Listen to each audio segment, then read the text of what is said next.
Well, Jenna, they certainly aren't as good without AB. There's no question about that. But let's keep it real.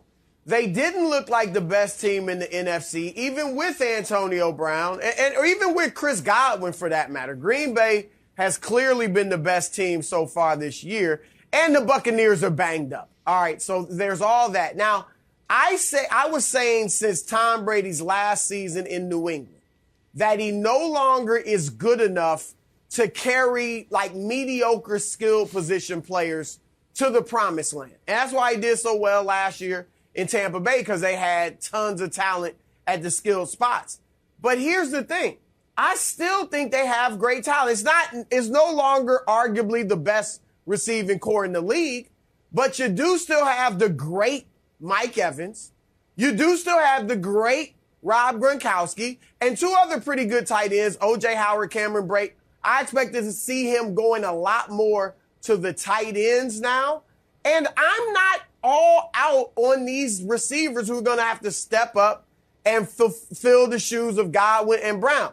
Broussard Perryman, we saw what he did on the touchdown pass that beat Buffalo. 58 yards, was it? In overtime, he beat Buffalo. Cyril Grayson, a burner, Nick, a track star at LSU. We saw him show poise against the Jets. This kid out of nowhere, 15 seconds left. We need a game winner. They go to him, and he delivers. Scotty Miller, where you been all year? I remember Scotty Miller from last season playing well. So I expect a resurgence from him.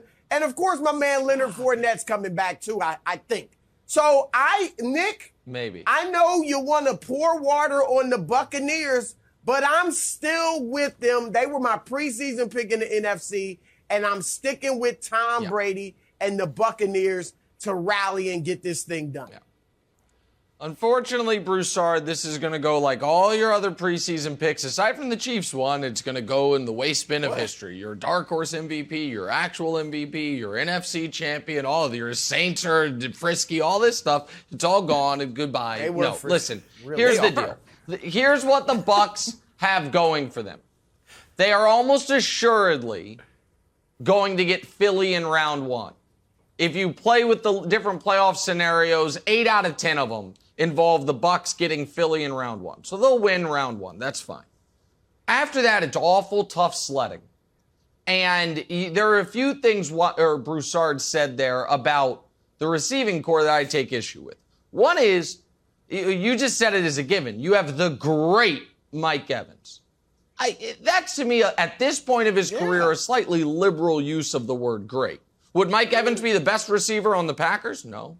Would he be the best receiver on the Rams? No. Well, he wouldn't. That's not fair. Would he be the best receiver on the Cowboys? Maybe. What do you mean that's not fair? That's who they're competing against.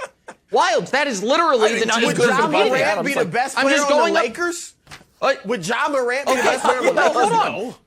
It's not all that good. That's a good question. Right, and that would matter. And by the way, Broussard, that'll matter if they play each other in the playoffs. So, right? Like, yes, Mike Evans would absolutely, unquestionably be the best receiver right now on, I don't know, the Washington football team, but they're not going to be in the tournament. And so Mike Evans, whose biggest question at this point is availability, is a very good receiver. Is he a top, 8 receiver in the NFL? No, he's not, but he's very good. But then after that, it's a bunch of no one people are familiar with. The person with the highest name recognition is Broussard Perryman. So we know that's an issue. We also know the defense is not nearly what it was last year. Last year they had a historically good run defense. Last weekend the Jets ran all over them. And their secondary's banged up. What my biggest takeaway from this actually is, Wilds, is less about the Bucs and more about the Packers. With the Bucs this banged up, with the Rams watching Stafford go full Stafford in a bad way, with the Cardinals still being coached by Cliff Kingsbury, and with the Cowboys still being coached by Mike McCarthy, the path could not be more clear for the Green Bay Packers. They have the 1 seed locked up. They can rest their guys if they want this week, and they have the bye. If the Packers in this situation don't make it to the Super Bowl, then one has to ask, when the hell will they? Because it could not be breaking better for them. With Tampa getting this banged up, The Rams not playing their best ball at the end of the year. The Cardinals not playing their best ball at the end of the year. And the Cowboys not playing their best ball at the end of the year. Now, you got to be worried about the frisky Niners if they get in with Trey Lance. But aside from that, seems pretty open for the Green Bay Packers right now. Okay, let me boil down Nick's argument. All of that boils down to this statement that he doesn't actually want to say out loud because it will come back to bite him. I don't believe, I being Nick Wright, I better stop so I don't get, people put me on the old internet. Nick Wright doesn't believe that Tom Brady can pull it off. All of that was Nick Wright doesn't believe Tom Brady can pull it off. It's which not are fair to ask him to. Words to die by. It is 100% fair. That's what he does. Tom Brady will figure out a way. By the way, everyone, Antonio Brown does not play on the offensive line. There's one way to beat Tom Brady. It's with a banged-up offensive line, and then you can get to him. If there's enough weapons out there, Tom Brady will make it work. In his career, 704 touchdowns to 91 guys. He'll throw it to wide receivers. He'll throw it to tight ends. He'll throw it to offensive linemen. He'll turn a quarterback from Kent State into a Hall of Famer. And now we're seeing a track star in Cyril Grayson. What was that?